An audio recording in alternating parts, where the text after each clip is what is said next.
मुर्शिद मोहतरम सैयद बाबा सोमर अली शाह लखयारी हिक बुज़ुर्ग दरवेश सिफ़्त ऐं रूहानी शख्सियत आहिनि जेके बाजारा सहवण शरीफ़ में रहाइश पज़ीर आहिनि। बाबा साईं सूफ़ी मिज़ाज, सादगी, तक़वा ऐं इश्क़े इलाही सां वाबस्ता शख़्स आहिनि। संदन सोहबत मां दिलिन खे सुकून, ज़हन खे रोशनी ऐं रूह खे राह मिले थी।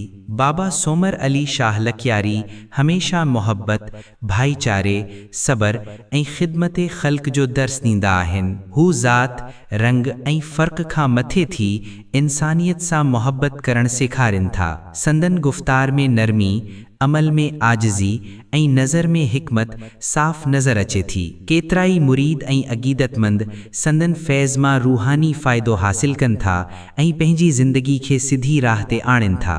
बाबा साईं जो पैगाम इहो आहे त सच, सबर ऐं इश्क़े इलाही इंसान खे रब ताईं रसाइन था। पेश कंदड़ सफ़दर जमाली। राब्तो नंबर 0307 3812 199, बांधी, सिंध, पाकिस्तान।